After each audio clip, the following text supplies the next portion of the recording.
we're now, I think, waking up to remember who we really are. And that waking up is a remembering that we are inseparable.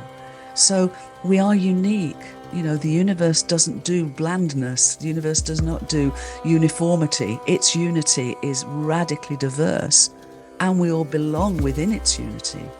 Mm. But we're all unique. And so for me, it's the balance of what brings us together, what is common for us all.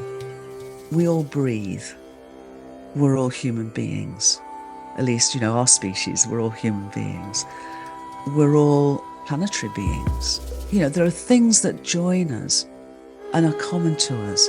And I would say, let's get beyond this nonsense of this perspective that there are 8 billion different truths in our world, human truths in our world. There's 8 billion different experiences of what it is to be human, but there's a vast shared, common, and therefore potential common good, an evolutionary journey that we can come together. So Jude, welcome on the show. And looking over your bio, I feel like I've done nothing with my life.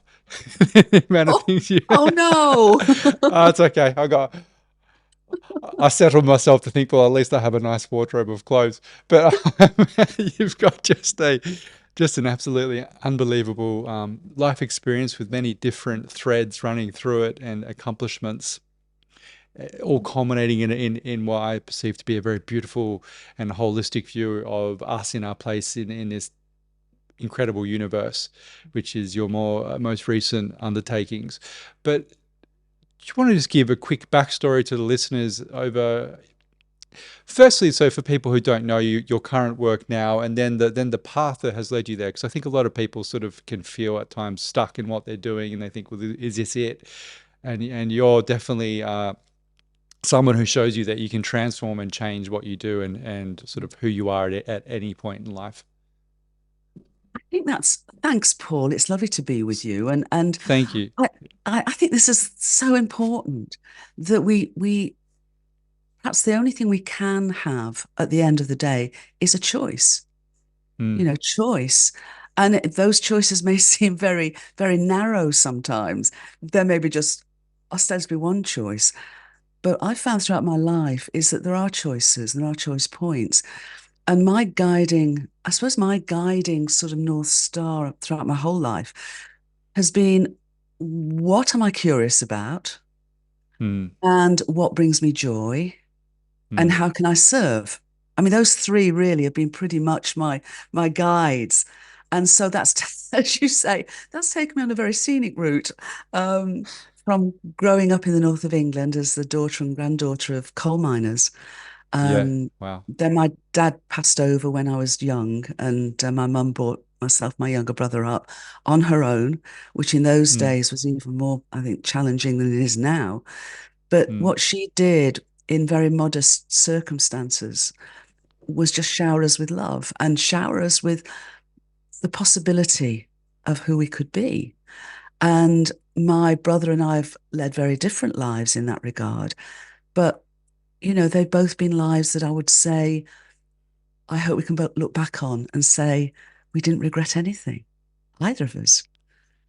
We didn't regret anything. And I think that is a life lived well, whatever the route is. And for me, it led through walking between worlds when I was very small. You know, I had supernormal experiences from the age of 4 and still do. It involved, you know, learning leading edge science, which it still does across many fields of research. It involved 25 years in corporate life until I couldn't bear another strategic plan and decided to move on. And it I'm led me to nearing be an that point author. myself. Are Yeah, you? yeah. Are you? I can Yeah. understand It's that. just like I can't do one more meeting talking about something I don't particularly not particularly interested in, or one more email. It's interesting when you hit that. Yeah, you hit a threshold in that world. It's great though, isn't it? If you listen to that, I would You have to suggest listen to it. if you Yes. listen to it, that's that choice point, isn't it? And you can choose something Mm. different. So it's a big step of courage too. It's courage. I feel for myself, courage mixed with trust. Like if you believe, Yeah, if you do have a larger perspective on there is a divine order to things, then it becomes easier to trust yourself that that inquisitiveness and excitement are things that you yeah, it need to listen does. to and take that step. Yeah, and Absolutely. And I mm, was like you, I suspect like you, and I'd like to hear your journey of trust. And it is a journey, isn't it? I mean, for me, starting very young and having some really tough challenges in my life, mm, the trust I had in the universe, it was almost like a life belt in very, very stormy seas sometimes. mm, And it's supported me and kept me going all this time. Um, and so I would really encourage folks to, as you say, to open themselves up to these deeper perspectives of who we really are. And mm, it's an incredible journey, and it's a journey that is about curiosity and openness and progressively trusting yourself, trusting I talk about intuition as a superpower because we all have it. It's just mm, that many of us, perhaps if most of us, don't yet trust it. mm, And I would just be here to say, trust it, trust yourself, mm. trust your intuition, um, and And follow it. it's a muscle as well, isn't it? Like the more you listen to your intuition, the clearer it becomes to you, and the easier it becomes to follow. And it's not to say that things will always work out, but certainly there's a way through, and that way through is listening more to yourself and following the excitement. I agree. Somebody once called it the GPS of the soul, Oh, that's beautiful. Yeah. which I think is a lovely way of describing it because I would say in my experience, the only times I've really, come a cropper is when I've Mm. not trusted it and not heard it and Yeah. decided that, my head ruled. And that Mm. doesn't happen anymore because I've fallen over too many times when I was younger.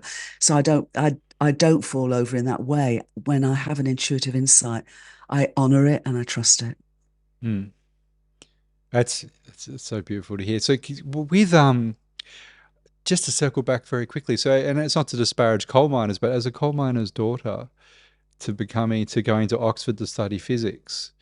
And then you mentioned, so I don't want to language it incorrectly for you, but paranormal, but it had been quite some sort of transcendental experiences when you were younger. What was that like as a child? Where did you, because you're obviously a gifted child, and it sounds like you had an amazing mother as well who told you the potentials were endless for you.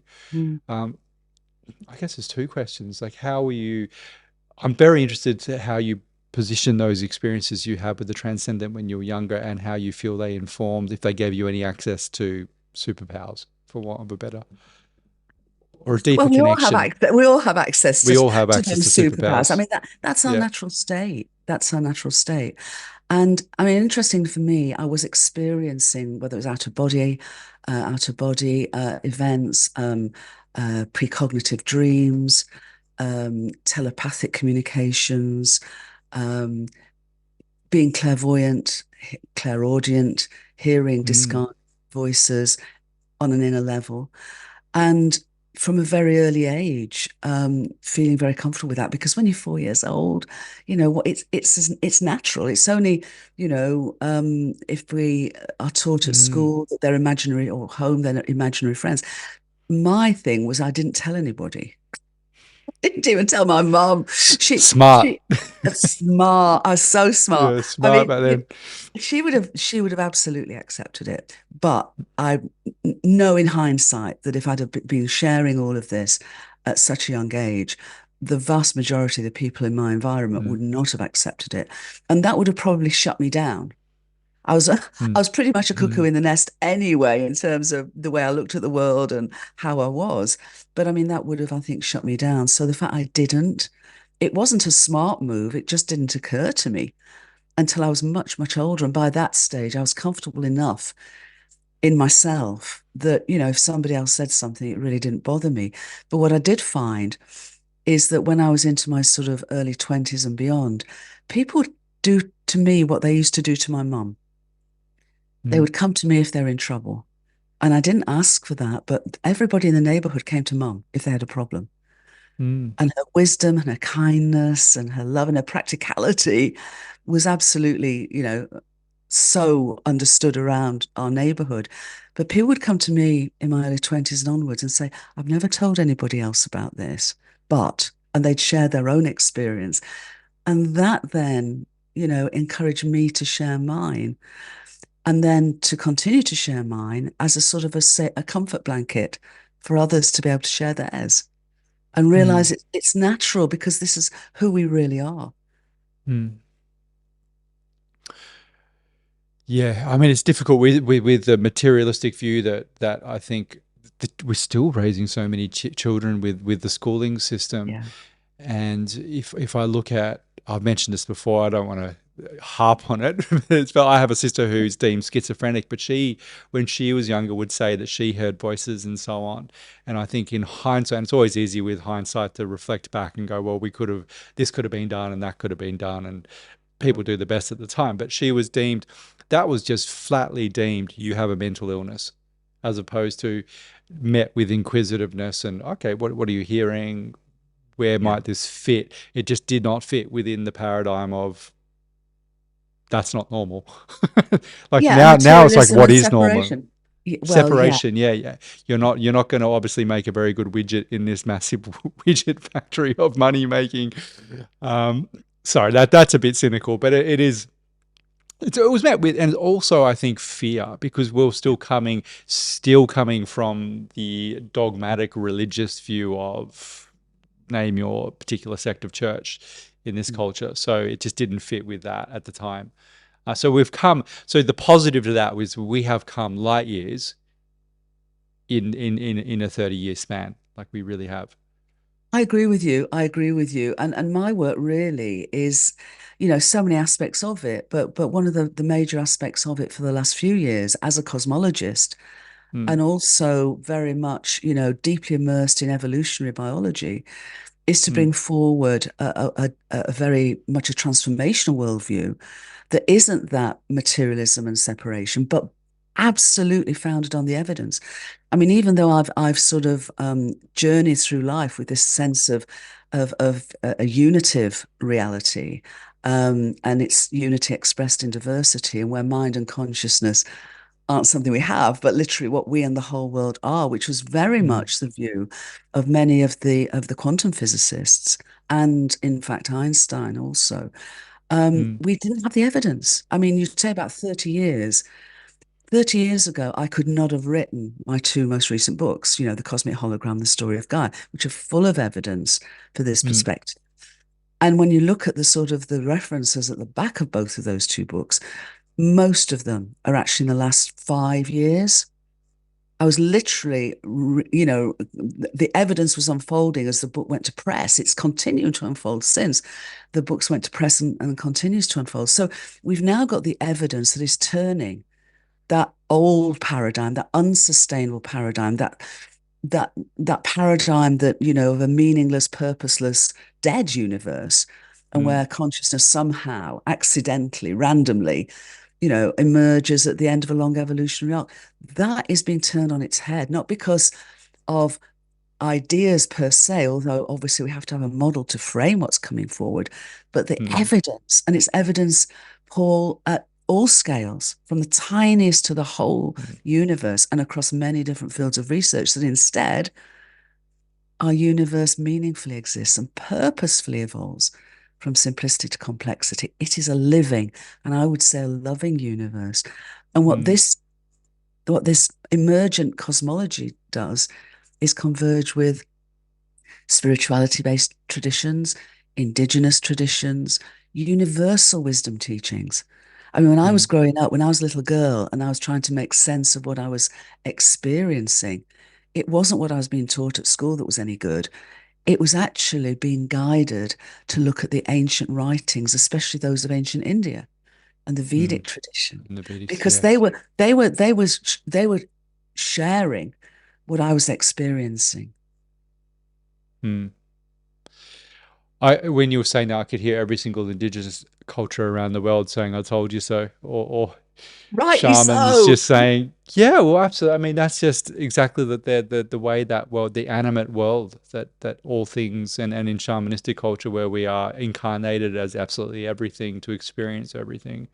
Yeah. Um, and in many indigenous cultures, and it's beautiful that we have scientific evidence now that will, I mean, as you said, it's so new and it will take time to permeate through the culture, but it's already there, and it's also already there. You'll see it in popular culture, I think, where these things often emerge first, and it's usually bastardized. Like, it's probably very frustrating as a scientist when you see films come out and they're then they I used to work as a photographer, and you'd see, I remember that used to drive me nuts. You see supposed photographers in films and they're holding the bloody camera wrong, and you're like, it wouldn't even work. It wouldn't work. Just get that right, let alone like entire plots based off so-called science, which is completely incorrect. I know, I know, I know. It tears my hair out as well. And but I watch them as fun. I watch them Yeah, as they're you know, fun. fun. Yeah, yeah. But I agree with you. I think our technologies are predisposing us now Mm, to understand this emergent understanding because our technologies are based on digitized communications, ones and zeros. And, mm, all of the evidence now is pointing to ones and zeros being our universe's foundational language that mm, then from the bottom up, from the tiniest so-called Planck scale up to atoms and molecules and planets and beyond, all of that meaningful information mm, creates the appearance of reality, which is real, but mm, is emergent from deeper levels of causation. So, our holograms, our high definition, technologies, our ones and zeros mm, of digitized technologies are all now being seen to be the fundamental stuff, foundational reality of our universe, which doesn't make it less real. It's just the way that if you consider the ultimate nature of reality and of cosmic mind, the infinite and mm, eternal cosmic mind, as Einstein called it. We could mm, call it God, we could call it great mystery, great spirit, Allah, mm, all the words. That is the nature of reality. And yet, what we're seeing in our universe is its creation of a finite thought form in the mm, infinity and eternity mm, of its ground of being. It's an mm, amazing, amazing perspective. And of course, it sits so beautifully in honoring, as you say, indigenous and an ancient wisdom. But we're moving forward too. When I was a child and so grateful for universal wisdom teachings, um, they didn't really have an understanding of an evolutionary universe. They had a view of a cyclic universe. But now mm, we're knowing that our universe began nearly 14 billion years ago in its simplest form. And it's incredibly fine tuned and ordered. And ever since as space has expanded and time slowed forward, it's evolved from simplicity to ever greater levels of complexity and individuated self-awareness. And here we are having this conversation. Now, the mm, ancients did not, as far as all the understanding I have, really knew, they didn't know that story. And it's actually science and technology that's enabled us to look further and deeper to be able to share this story. But of course, it's also brought us to a reality that the science of materialism separation isn't good enough. It's profoundly flawed. And mm, what it needs to do, and it has to do, and what the evidence is absolutely pulling and pushing it to do, is to bring the nature of mind and consciousness mm. fundamentally front and center. As we were talking at the start about choices and how people can feel stuck, and what's occurring now within the new science, uh, it's stories. Like, we're bound to these stories and telling these beautiful new stories of what consciousness is as that permeates through the culture over time. Yes. Just will we get so stuck? You see, I mean, I don't feel this, but if you watch any news or anything really to do with what's happening in the world, it can feel like we're regressing to a point. But if you actually look what's happening and what's been discovered, and how that will as soon as that story begins to change the culture, everything will change. Because even the interconnected, the understanding that we're all mind in the capital M, and we're all connected within a matrix, a framework of this finite universe on the backdrop of infinity. Exactly, Your exactly. mind explode. Your mind, like, how can you then go back to shouting at someone who stole your car park? Well, you can. You're still going to do that Still a because they choice. stole Still your a bloody car choice. park. Still a choice. Yeah, absolutely. And I mean, what you just said, I wholeheartedly agree with. I guess what I would say is that, if we look at the long arc of that evolutionary impulse and purpose throughout the whole universal story, and through our planetary home Gaia story, evolution moves forward at different rates. Mm, I mean, when the environment is really sort of stable, which ours has been for the last 10, 12,000 years, there is mm, very little evolution, virtually no new species. There's no need to be. mm, Gaia can sort of be a bit restful and enjoy what she has and all the rest of it. When the cycles are a bit more disruptive, as they are over a longer time period, because the mm, ellipticity of our orbit around our sun, the axis, our tilt on our axis, a wobble on our axis, that drives environmental change over a pace of tens and hundreds of thousands of years. And that therefore means that not only are there more environmental niches for evolution to move into, but it invites, evolution itself. So there's more speciation, but it's not mm, radical. However, when there are major changes to the environment, mm, and sometimes they can be incredibly quick and mm, catastrophic, like the dinosaurs' mm, demise 66 million years ago. What happens is that the sentience that is innate with Gaia and the evolutionary impulse drives absolutely radical and transformational change very quickly. So it doesn't go through the lineage of DNA. It sort of cross fertilizes through something called horizontal gene transfer. And mm, this is really major and very radical changes. And we've seen that through the whole evolutionary record. Now, what we're at now is pretty catastrophic. We cannot go on as we have been. And we've mm, come to where we are because of that worldview of separation materialism. So mm, now, when you talk about change, I actually feel that we have this amazing opportunity for radical and transformational change at a very, very deep and rapid pace. mm, And it's not biological change, it's consciousness, change of evolution of consciousness. mm. There's a great someone who I love, Buckmaster Fuller, talks about the Yeah. things that happened in his life.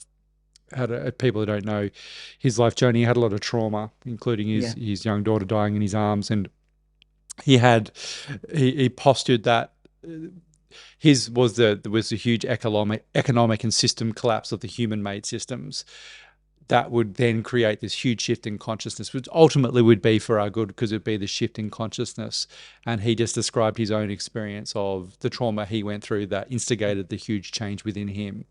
And as human beings, we certainly do seem to, that's our greatest teacher, is through, unfortunately, through through these cataclysmic experiences, for one. But ultimately, depending on our choice post that, I mean, obviously we can change through other means, Sure. but it does feel to me that I certainly hope that we can have the consciousness to change things without it getting to the very end of Well, collapse. you and me both, Paul. You and me both. Yeah, I yeah, mean, yeah. I like interest, what I'm doing right now.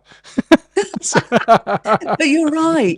I about 25 years ago, there was some beautiful work done by Father Keating and Wayne Teasdale and others that were perceiving a time would come when circumstances would bring about a sort of a major shift in what they called interspirituality.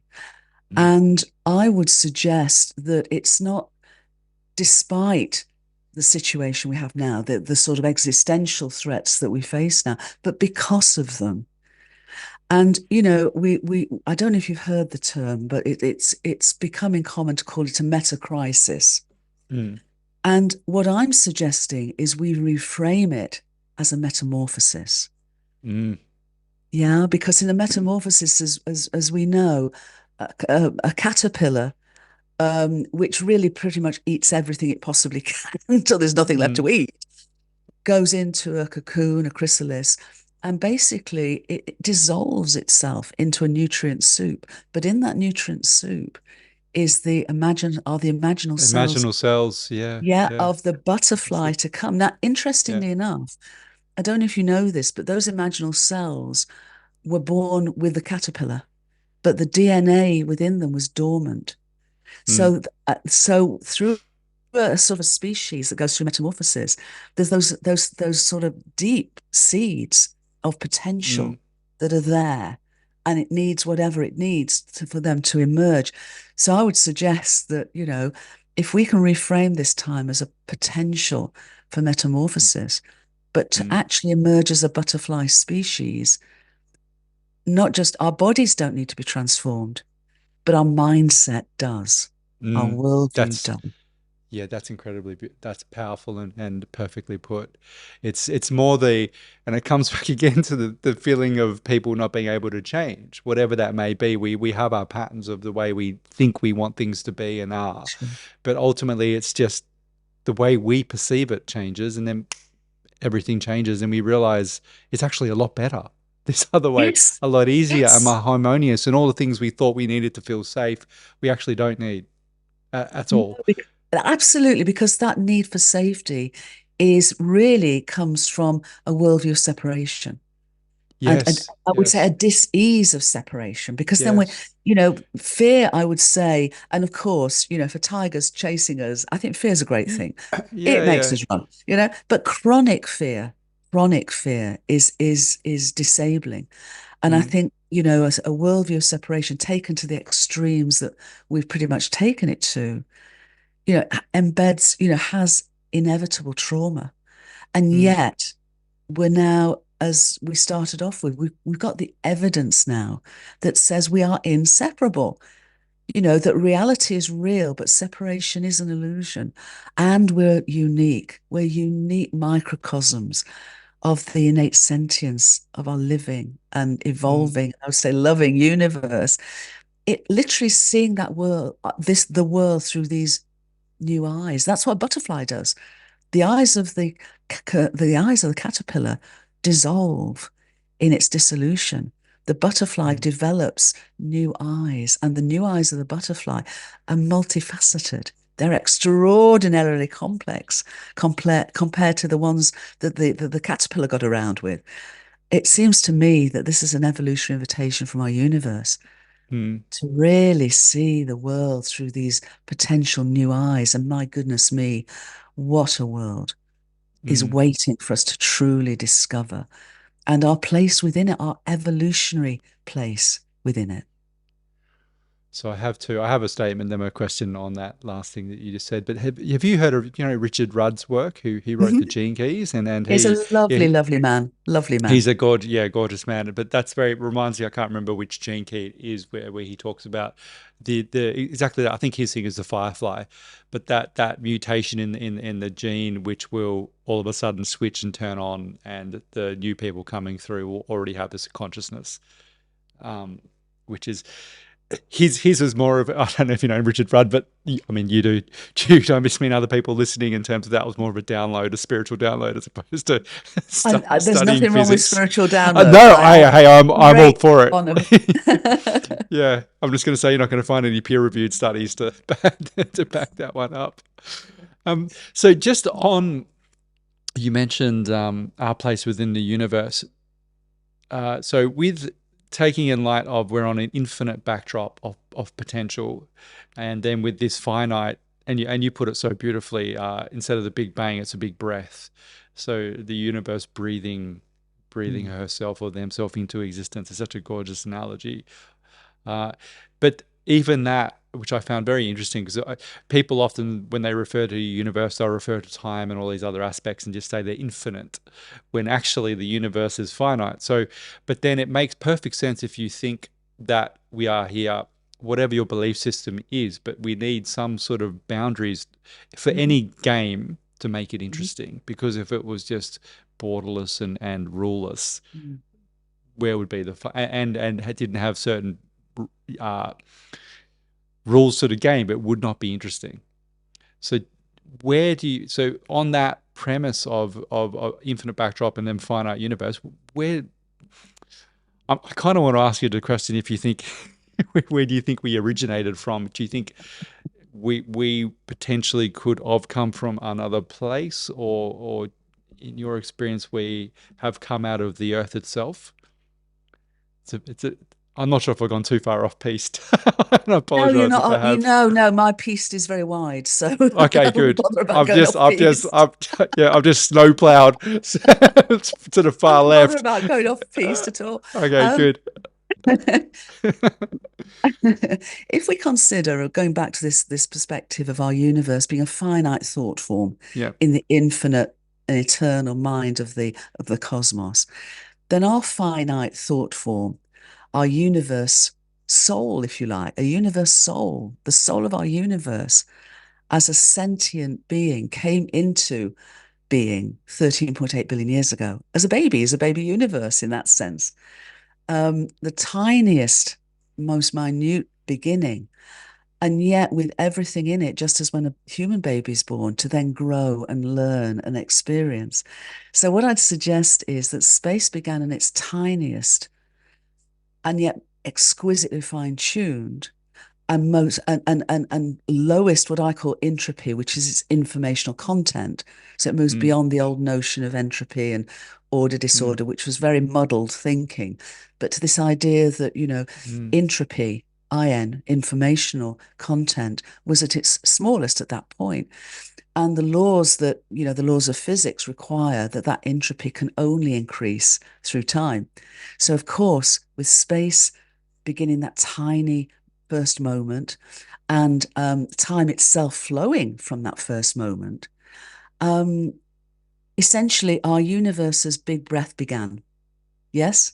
mm. So we talk about my earrings just dropped off. It's never done that in the That's middle of the interview yeah. before. That's let me hear more deeply, I think it's trying to say Yeah. to me. Your earrings are Um, trying to expand well, to something, new absolutely. possibilities of the, yeah. But the point of that means that as space has expanded ever since and time's flowed forward, given we're also now understanding that our universe's reality is a holographic projection, Mm, that boundary expanding has meant that there's been more and more and more and more and more information, meaningful information, being able to be expressed within our universe with every moment as time has moved from past to present to future.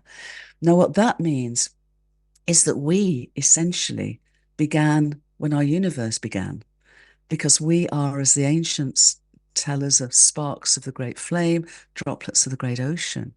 So, in that sense, our story is the story of our universe. The story of our universe is our story. And, to come into incarnation as human beings 13.8 billion years down the lane, but what is our ancestral memory? What is it that we can access through what the ancients call the Akashic field, which is mm, essentially now we describe as the holographic boundary of mm, the entire, journey of our universe to this point? I perceive that we can access that.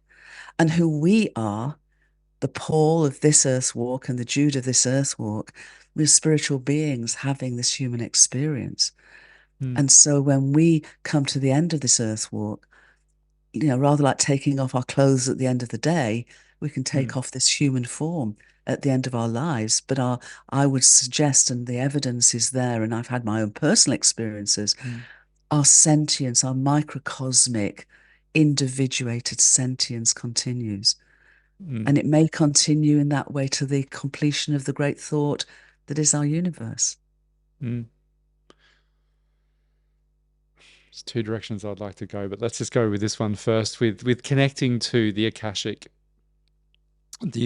fields, the ether, all these uh, fields which were being told by ancient cultures for thousands of years existed, and up until, as you said, probably even 30 years ago, they would have been dismissed quite quickly by science.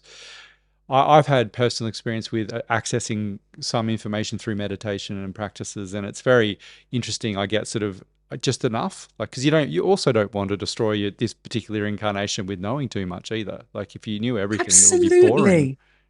Well, not Yeah. only boring, but I think because, we incarnate as this egoic being, and the Mm, job of our ego is to try and keep us safe. And mm, eventually, when we trust ourselves enough, we can say, thank you very much. And you can rest now. I don't need you to be driving everything. You can rest nicely by my side and we can move on together. But, the point of all of that is that um, we are, spiritual beings. We are part of that infinity, and we're also part of the finite journey that is our universe. And so it seems to me that, if we like the look of something, we'll run towards it. If we don't like the look of something, we'll run away from it. But the mm, reason we're here is to learn and to live and to experience. mm, And so, as you say, if we access too much, and I would suggest it's our higher self, it's that spiritual aspect of us that we can mm, access into. If we access too much, we're not living life. mm, So I mm, really, I mean, looking at my journey, I've always been more interested in the why of something than the how of something. mm, So what you just said, I think, is really important because it's why don't we see everything? Because mm, we're living a life. We're mm, learning to learn, we're experiencing. If we don't do that because we know mm, everything already, not only would it be boring, but it would not be the reason, perhaps, mm. the purpose, perhaps, It. of us being here. Mm.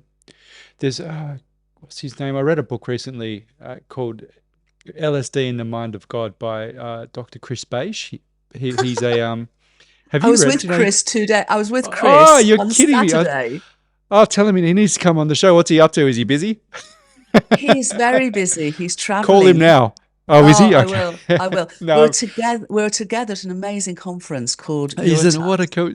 Yeah, right. I just that book I wrote to him just because I just adored that Yeah. book and that work he did and what he put himself to do it, and I recommend it to. I'll put in the show notes as well because I recommend just his, because one of the things that I really resonated with him on was his view of, and what you just reiterated was, we're here to learn and to Yeah. grow and to experience life, whereas a lot of these Eastern traditions have the idea of enlightenment, which means getting out of the whole experience and becoming somewhat, above it in a different dimension. Which, and I'm not saying I am not there. I don't know. Like, that could be a truth for somebody, but for me, in this incarnation and my very basic understanding of my life so far, it's precisely to learn. So if I'm Yeah. trying, all I'm trying to do is escape it.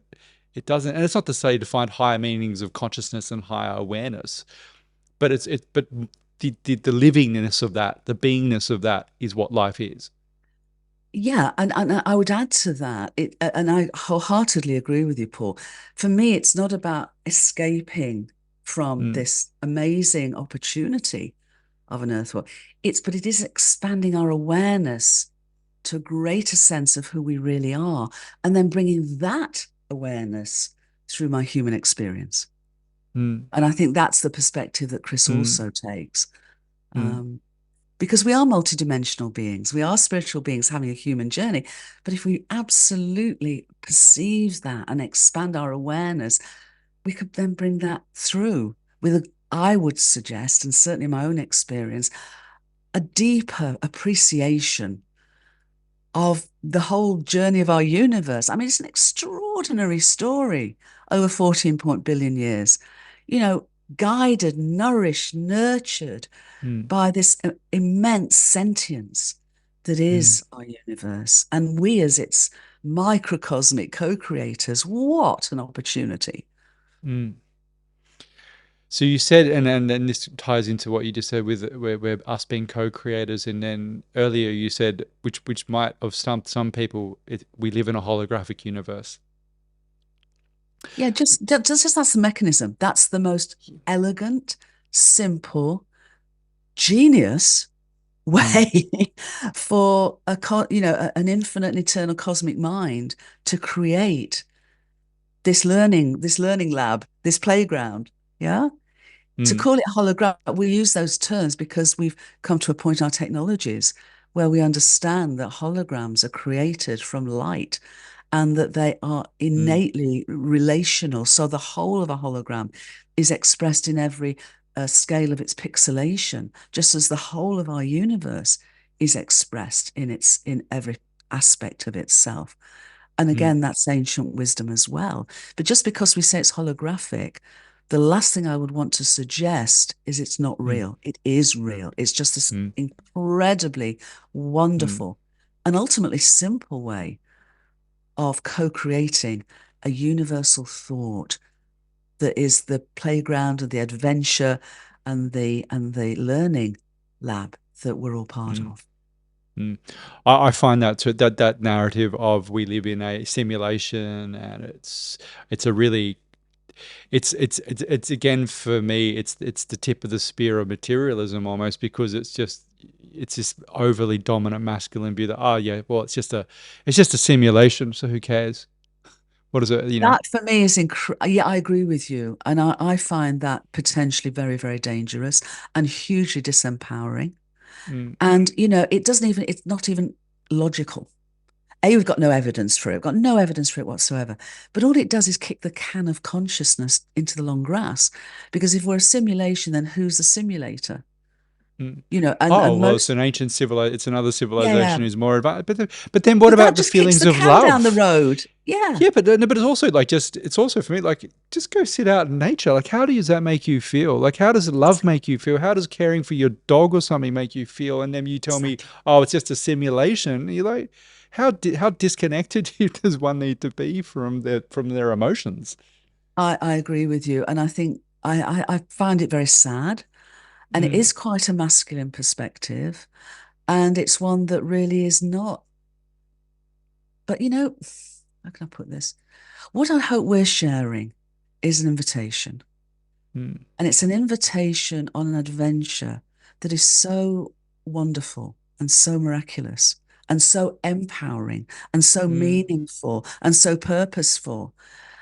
I wonder, why wouldn't someone say yes to such an invitation when it's mm, absolutely based on evidence at all scales of existence, numerous fields of research? And ultimately, how does it make you feel? How do you feel if yes. it's just a simulation? How do you feel if this wonder that we're part of is inviting you to be its co-evolutionary partner? So with that, and I don't want to, I find this word can be quite triggering for people. But what is your experience with creating a reality as a co-creator within the universe, and where do you feel the place of our thoughts and our beliefs and them subsequent emotions in your experience? It'd be interesting to hear from your research within science, if there how that plays out in the creation process.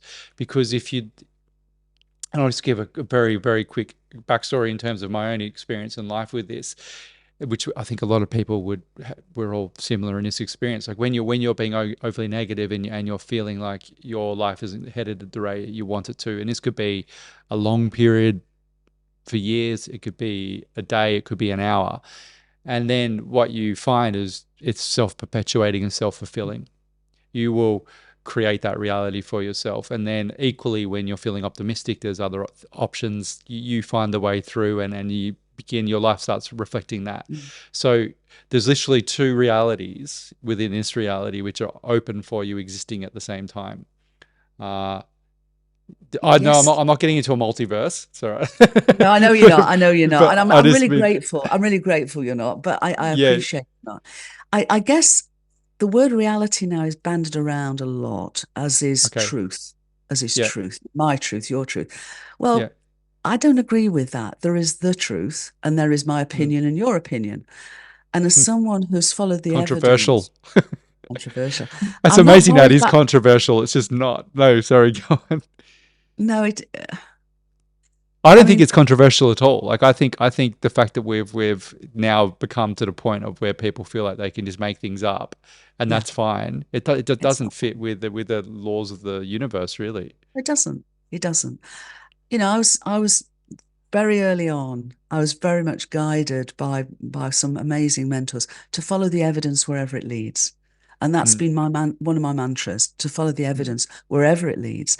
And if a piece of evidence that comes up that doesn't align with the path I'm on, then I'd rather change the path.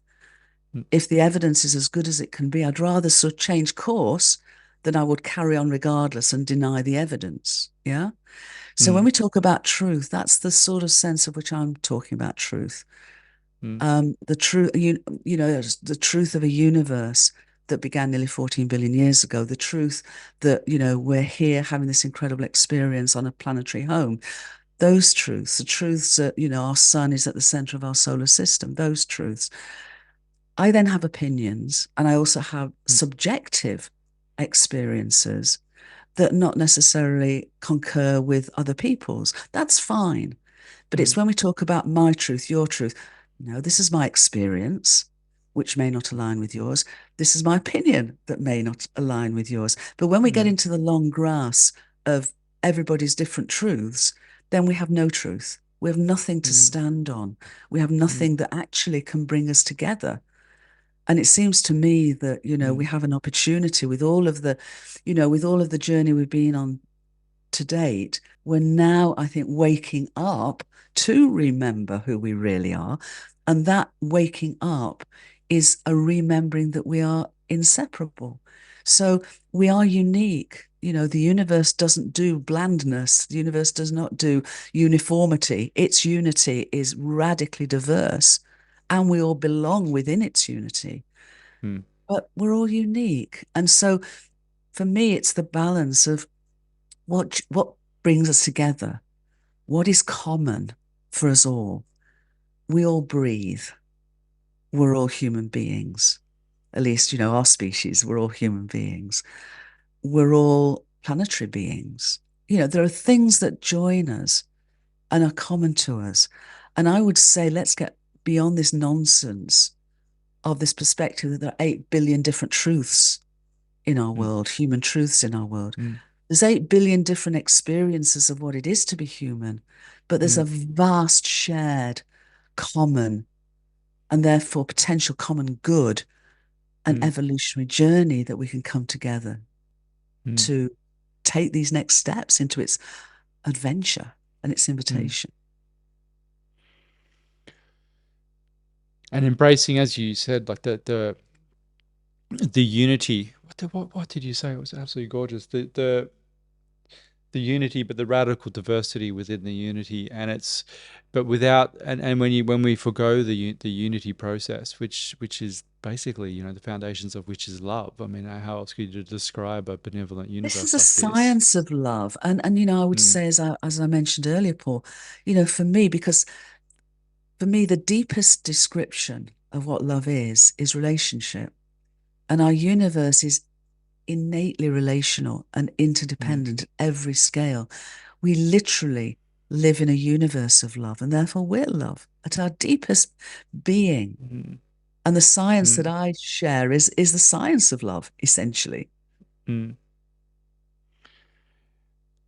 When you think of people who go and see, X person have had a beef with for their entire life, but they're dying, and then all of these egoic Yeah. facades can crumble immediately, and then the love is there. It's always there. It's almost to a point of somewhat of forgetting to make if we were just walking around as complete love vessels the entire time, then the game We would don't have to become do kind of that. boring. Just I guess the difference is a come by R, so sentimental love, and what I mm, term a deeper foundational love. And of course, the ancient Greeks had different words for it. Most mm, ancient yeah, languages had different multiple words. words, Yeah. multiple words, because there are multiple expressions of love. And what I'm talking about is indeed, human love, but it goes way, way beyond that to universal love. Mm, And it's relationship. We don't have to agree. We don't have to, we can agree to disagree. We can have hissy fits. We can do all the order. What I would say, though, is that we're at a point in our journey as a species where, you know, because of our worldview, that lens we've been looking through is a worldview of separation. mm, Conflicts, inequities, hierarchies are all natural outcomes of that. Whereas a worldview of wholeness, peace is a natural outcome. And I would say without, agreeing on everything or whatever, a culture of peace offers us the greatest opportunity for cultural and creative expression and evolution. And for me, the greatest joy, if we can serve this transformation in worldview in the world, would be that we realize that we never need to go to war again. mm. It's also with that view that we are all a part of the cosmos, Mm. reflecting a certain view to learn. So that's a very different perspective than your I'm at war with you because you see the world differently. Absolutely. It's more I don't agree with that view, but that's your view, and we are all part of this unity which is viewing itself from multiple different Exactly. disco balls of light.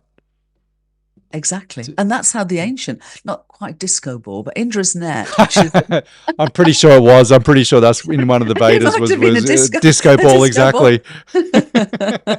But that realization that everything, is faceted and in relationship and reflective of everything else, ultimately. Mm. Um, And that within that we are all we are all connected through and I, to bring it back to us creating the world that we want to create through the way we are in the world, is that all of this, is it that when we're putting things out into the ether, let's say, that is finding its vibrational max and coming back to us?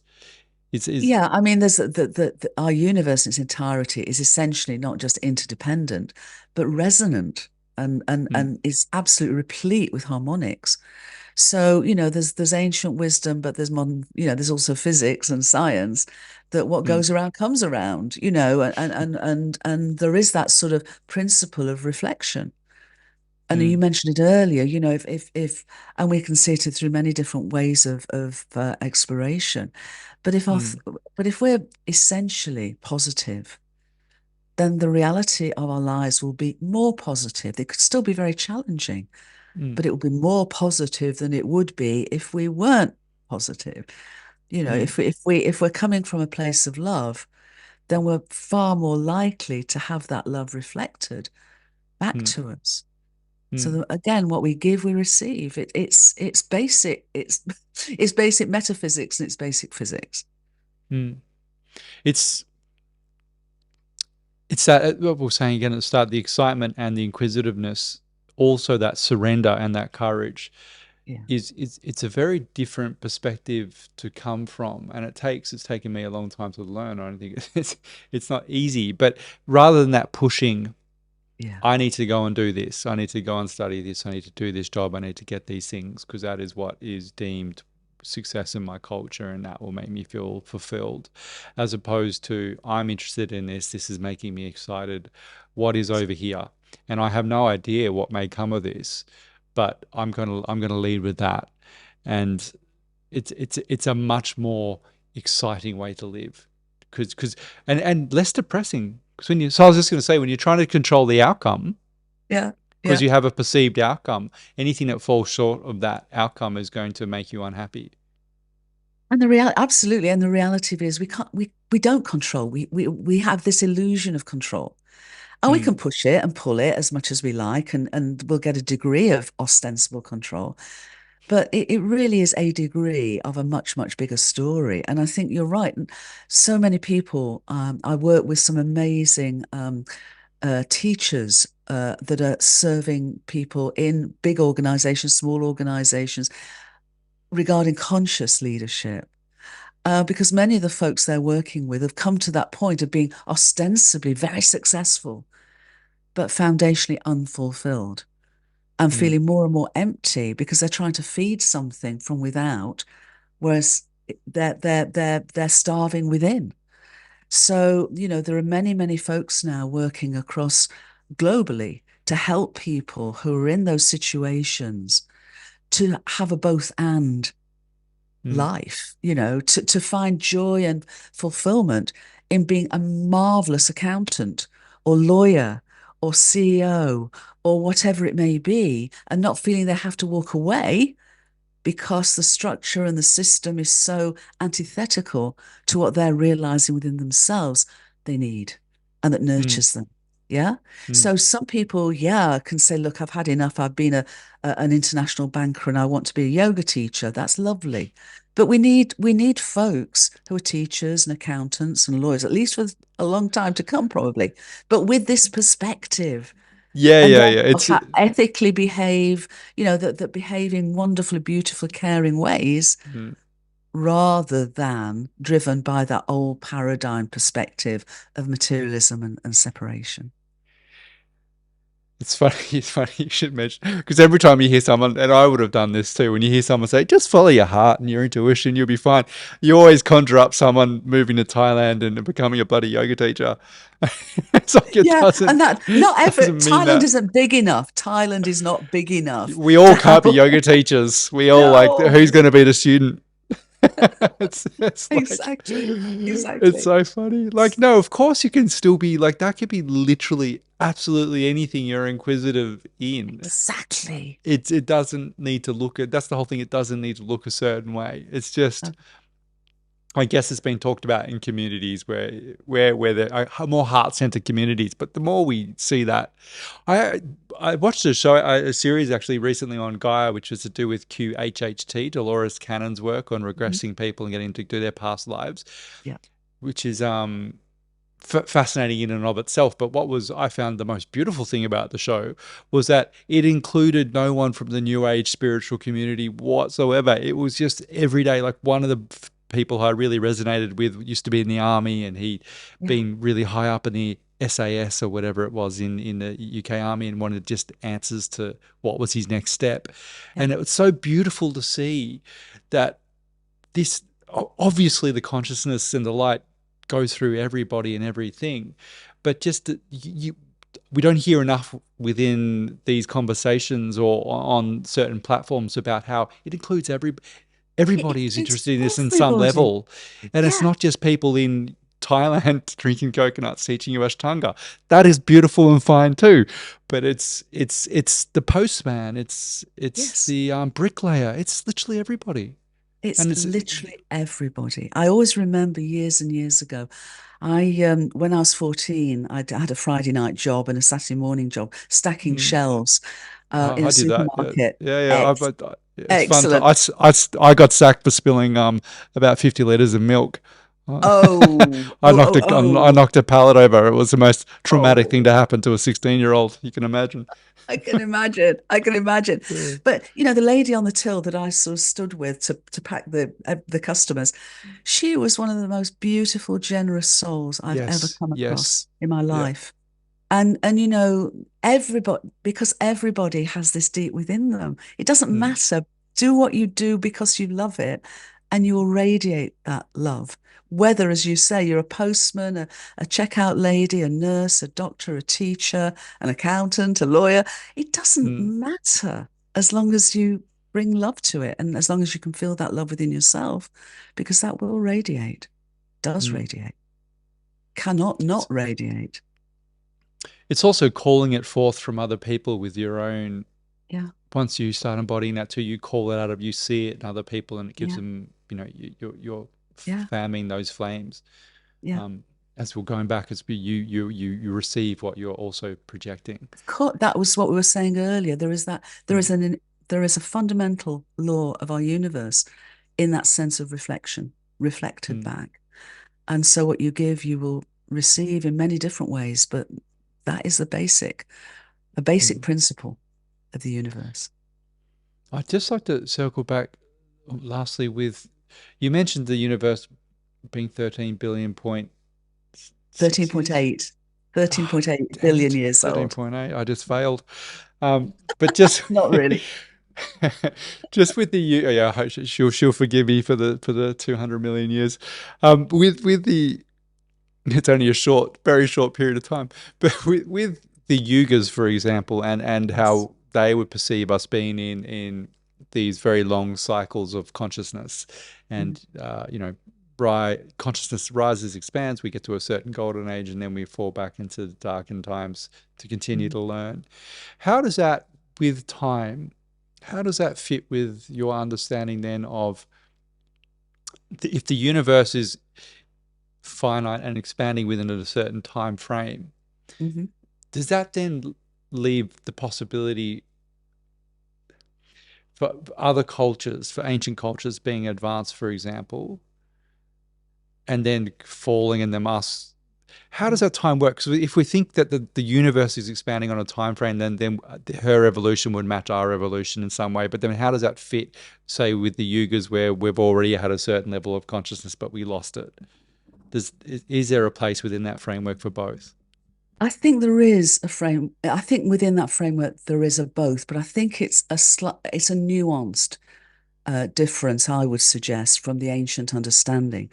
I mean, we Mm, now know the evidence is showing us that our universe did indeed begin 13.8 billion years ago in its simplest form, as I mentioned earlier, its least informational content. That and the laws of physics meant that imbued an evolutionary impulse, an innate mm, evolutionary impulse within our universe from simplicity to complexity.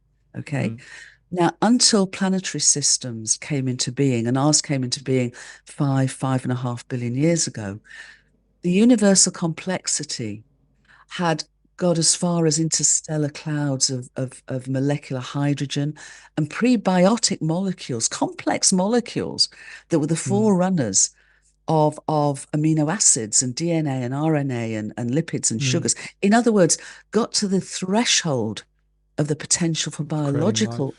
Yeah. organisms, but couldn't go further because biological organisms could not have emerged in interstellar clouds of dust in interstellar space. It required planetary systems. So when our planetary system was born, all of those nutrients were like birthing gifts to our Mm, planetary home, and water, of course, vast amounts of ice, therefore water. So as a water planet, our planetary home, Gaia, was birthed into a solar family that enabled that next level of complexity to happen. Now, this is not mentioned anywhere really in the ancient traditions, other than the Bible talks about the mm, 7 days of creation and complexity, but the Indian tradition not so much in that regard. mm, Nonetheless, so evolution progresses, and it progresses as waves. So a wave of complexity and then a breakdown often in the leading edge of that complexity. But in that breakdown is the breakthrough of the mm, next wave that takes it mm, further. And then mm, that's broken. And then the next wave. So there's whole waves of mm, that journey from simplicity to complexity. And so in that sense, yugas are a sort of sort of, I think, a profoundly wise perspective of the rise and fall of mm. not just Of the humans, but ocean. the Yeah. the evolutionary journey. What I would say though is that the time frame that the yugas are couched in is much longer than our understanding of our universe is. They're talking trillions of years, and they also talk cyclic, Mm, whereas it's rather more like a spiral of simplicity to complexity. So there are mm, nuances, but for wisdom teachers of thousands of years ago, I think it's an extraordinary and remarkable level of mm, insight. But I think we've had another 2,500 or plus years, mm, and we're now at this point, and I hope mm. we've understood and learning. We've learned much more about the outer world, whereas their Mm. focus was very Was strongly on the going inner world. more. But we can bring both together now. This is the beauty, it Yeah. seems to. It's Yeah. both Yeah. and. It's not one or the other. No, it's both and. No. Yeah. Where do you think people are at? I mean, we mentioned the Akashic records, and if we are the birth of creation itself with the universe, You can make it up.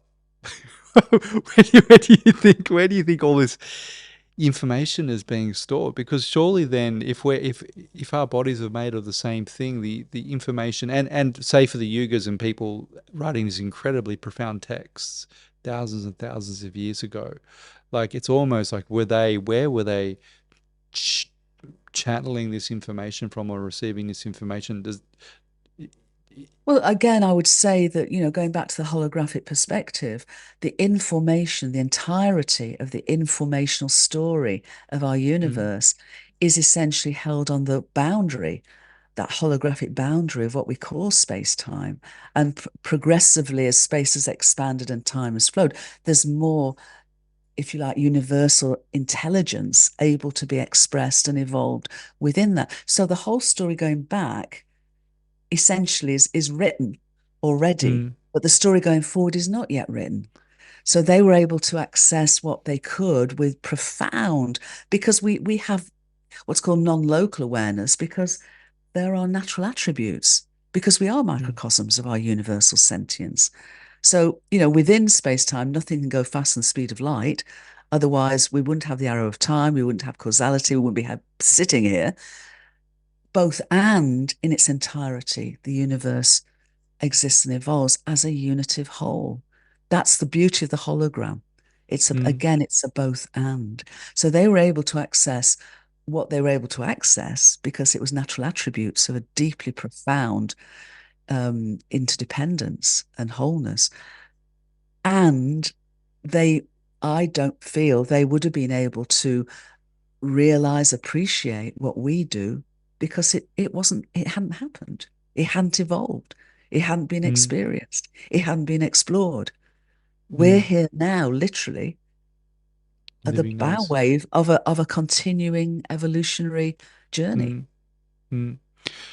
It's a more empowering viewpoint than I can find sometimes a bit fatalistic, the those traditions in there. Well, it's just another cycle. We're going to hit this point. You're just now, it will cusp, and then we're going to be killing each other with rocks again for about 3,000 years. So it's a much more beautiful you to think that no, we are at the precipice of a perpetual now, that we have the choice to choose Yeah, what we have comes the choice next. to choose what comes next. We can write our story as part of the story of our universe going forward. We can grow up. Ken Wilber talks about waking up and Mm, and growing up, and we need to say cleaning up, as Dustin De Perma talks about, and I talk about, and they talk about showing up. I talk about linking up and lifting up, because mm, that is our opportunity. We've come to the sort of the sort of the tight edge of our individuation, and that's all mm, fine. That's all great. mm, But now, surely, it's about expanding our awareness and compassion to include mm, the we and the all. So we're mm. still me, but Yeah, you without don't that lose sort that. of you don't lose that, but you Mm, expand it. We can expand it into that we and that all. And that is the evolutionary mm, potential, the evolutionary invite, the evolutionary opportunity for us. mm. Everything to gain with nothing to lose is really the I, way. But because I people love like, that. It really is everything to gain. mm, And we will lose everything if we don't, it seems to me. We have mm, everything to lose by not changing, by mm, not waking up and seeing the world through different eyes, by mm, not having the courage and the commitment and the will to undertake this metamorphosis. mm. I do feel we're being, and I loved your description of the waves. I feel like I was just having visuals of ocean way of large oceanic swells, and I feel like that swell is such a large swell pushing us forward. We're just bobbing on the surface, and it's just pushing us Yeah, inevitably towards a new event yeah, horizon. And yeah. and we can either go kicking or screaming, or we could start enjoying the surf Yay! with some floaties, as long as I can take my dog. Um, I'd just like to finish. Like, you've just got a new documentary out, which you released very Yes. recently. Would you like to quickly discuss that with the audience? What that's about and where they can see it? Yeah, Paul, thank you for asking. We literally softly birthed it on YouTube on the 3rd of September. So we're Yeah, speaking on really the recent. 10th, so a week ago. We Yeah. told very few folks because we want to sort of organically sort of share it and, bring it forward over the next sort of few months and ongoing. It's called A Mm, Radical Guide to Reality. It's available on YouTube. It's a 14-minute film. It's available in 17 languages from Arabic mm, to Ukrainian. We describe it as a short film for young people and truth seekers of all ages. And what it does is it shares much of the story of our universe and us that we've explored today together. Um, and just invite everybody to view it, and I hope they enjoy it and to share it as widely as possible. There's also an educational wraparound for it under development, so working with educators across the world, mm, and yeah, it's there to serve everybody. It's free, it's freely available to everyone. It will be freely available, as will the educational wraparound to educators. Um, and it feels that, sometimes when I used to think when you write a book, writing a book was the end of it. I now realize it's the beginning of it. And I realize now that having completed the film, it's the beginning of its journey now out in the world. And its mm. aim is to serve the good of the whole. So a radical guide to reality. Thank you, Jude. I'm so appreciative for that. And it's also doing, as we were saying, with story, like that's exactly what you're doing. You're out there pushing these new stories for people based not on fiction, ba- based in the hard science, but that's precisely what is going to change culture. Yeah, I agree. I'm not pushing anything, by the way. Sorry, incorrect. You said no, no. I'm not. I'm not. You're not. You're not starting a I religion. just, You're not I just, moving to the Thailand reason to I'm become a not, yeah, monk. it's an invitation. Invitation. Sorry, I'll push it. I'll push it on them. It's okay. I can. I Many, can. I many can be. I thanks for can be that. a hard. I can be the thug at the front. In you go. Oh, Give us bless $10. you. Yeah, Bless you for that's all doing that. right.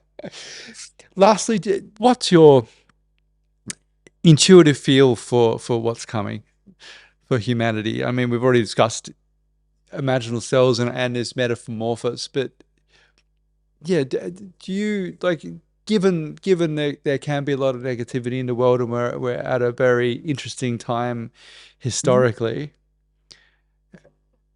Just yeah, what is your feeling that where science is taking us, where the convergence, beautiful convergence of new spirituality and science coming together?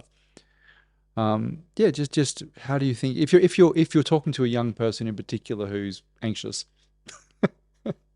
Well, when we did the film, we had a focus group of young people, Mm, and it was before the film was actually done. All we had was my voiceover, and some pictures. And these are 13, 14-year olds. And they came into the focus group, and we did little videos of them afterwards, and we'll try and put those up on YouTube. Um, and they said, we came into the film, we were not sure whether we had meaning or purpose. mm, And after the film, by the film, we now know, I now know that I do have meaning and purpose and that I belong. Every single one of them said, and now I know I belong. And it brought tears to my eyes because does. it was so powerful. So what I hope, what I trust that this is offering is authentic hope, an Mm, empowering hope, an invitation, not mm, just to, well, an invitation to remember that mm, everything has meaning and purpose in a meaningful and purposeful universe. And everything is part of that. We are all unique microcosmic co-creators of its magnificence and its wholeness.